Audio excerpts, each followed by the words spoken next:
Hello once again. I'm doing a quick comic book haul.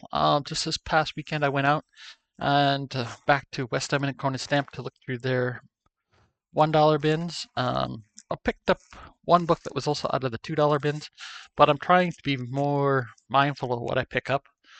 Although from the first book that I wasn't so much so mindful, but I'm trying not to pick up as much stuff right now because let's just say life's, as you've noticed, I think I've sort of mentioned it over the last few videos, is that um, life could be getting a little more hectic for me.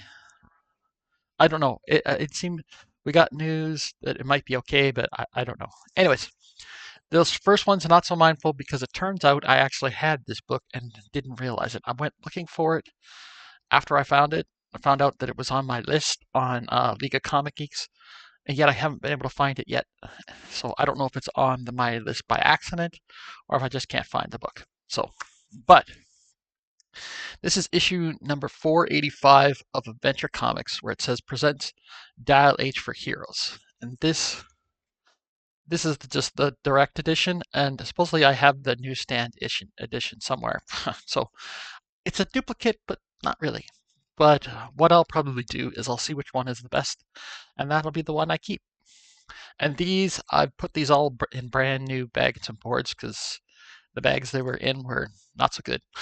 So um, next up, and most of these are DC books. And like I said, most of them are dollar books. We got issue number 215 of Superboy starring the Legion of Superheroes. So that was a great find for a buck. So it's final little eclipse of Sunboy. Superboy, you're making it worse. He's getting stronger, feeding off the energy in your body. So, and this one, next one, um, I actually showed this one. I had just joined. Still only 35 cents. He did a stream yesterday, and I think it was yesterday. I think so. Well, it's yesterday when I'm filming this. It won't be yesterday when this airs. Like this will be later on in the week. This is Monday. It was Sunday that I jumped on his stream and we had a good chat about um, the new Marvel Avengers movie and a few other things. But right near the end, I wanted to show him this book. Found this in the dollar bin, and it should not have been in the dollar bin, in my opinion. But we have Green Lantern issue number 51. All new Green Lantern. It all begins here. So this is a minor key. I think basically the idea is it's the first time Kyle Rayner put on the suit, or it's his first cover appearance, one of those. Because his first actual appearance is in a previous book. I think it's like the previous one, issue number 50. He's got like a cameo appearance as Green Lantern because the Ring chose him, and then this is his first full appearance as the new Green Lantern, and the whole thing with Parallax and stuff like that. So, um, I picked up a lot of Green Lantern in the last uh, 3 to 6 months. I haven't read most of it yet, or any of it yet. I can't remember. So many other things I'm trying to get read. Um, but that is definitely on my wish list to read. And I was glad to get that for only $1. Now, here's another one that I thought shouldn't have been in the dollar bin. This is Wonder Woman issue number 2, and this is from the George Perez run. So it's like Potter, Perez, and Patterson face off at 30,000 feet. And this is like got a bunch of first appearances post crisis. So I was like, yes, please, I'll take that for $1. And I also had issue number 6 from the same series. It's like the Ares Onslaught. So whenever I find uh, George Perez Wonder Woman for like $1, or cheap enough, then I pick them up. And they also had issue number 17. So this is George Perez and Dick Giordano. Dick Giordano, I can't even say, and it says it's basically traces. And this has a very amazing cover. So that was an excellent find as well. And that Actually, I guess most of them. That's most of the DC. That was all the DC books. Is that all of them, or was there a few more? I can't remember. Anyway, the next couple are Marvel books. So first up, we got the tear-stained last issue of Man-Thing, issue number 11, and I think this is like, um, this is like a second series or something like that for Man-Thing. It says, I give up. I can't write cover copy for this crazy book. I mean, how do I explain that Doctor Strange dies and that Chris Claremont, writer of Man-Thing and X-Men, also buys it this ish? Nobody's going to believe it. And I don't even believe it. And I edit the book, and it's Danny Fingerrod. So it's like, this is just crazy. And I was like, okay, I'm taking that. And it's like, um, next up we have double-sized issue of the Micronauts, issue number 35, 75 cents. I don't think this is a Canadian price variant. I can't remember. But it's like, this is it, the origin of the microverse. So it's interesting. I recently read a couple books I picked up about the microverse and the fact that what is the I can't remember what the exact deal was, that it still exists in Marvel, but the team that was the Micronauts is called something else. Whatever. I know they don't have the rights to the name Micronauts, so, but supposedly most of that team or a version of that team still exists. I forget which book it was that I was reading recently.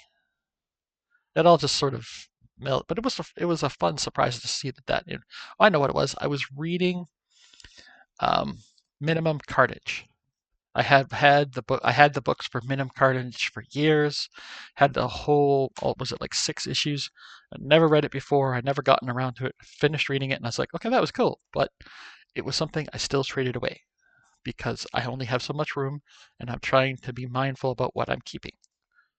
So, but now the next two also were dollar books, and I'm sort of on a kick of character. I'm sort of collecting this character.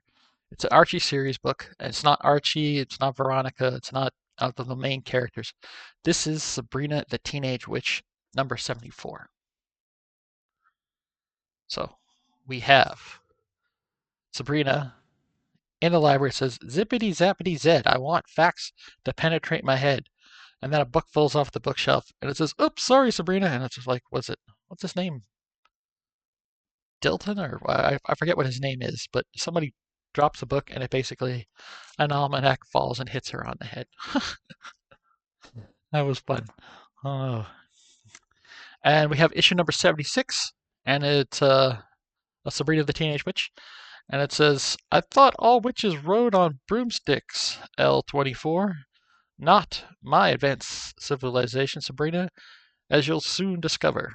So Sabrina travels through the dimensions into a surprising future in Not Even an Ant.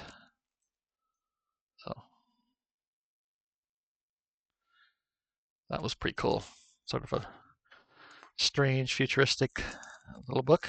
It's just, I like Sabrina. And I had picked up, I think, some of the Sabrina books that, what's her name? Fiona Staples did the covers for.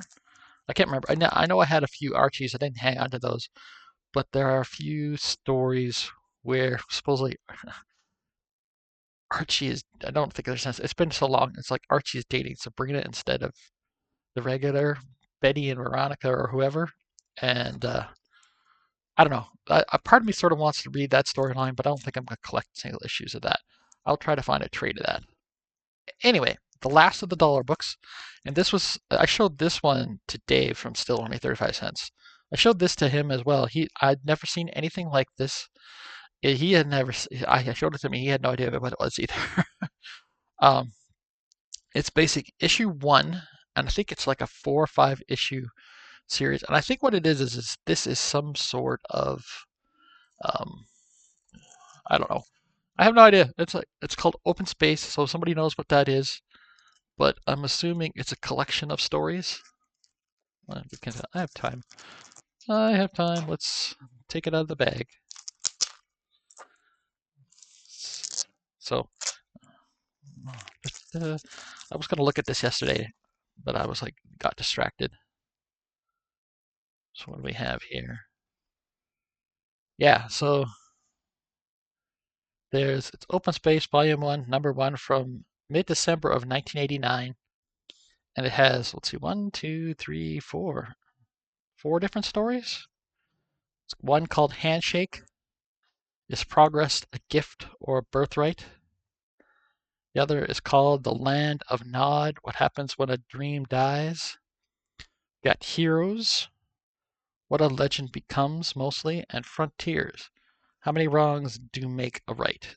And so each one of them has different writers and artists for each different one. So yeah, it looks like it's an anthology book. So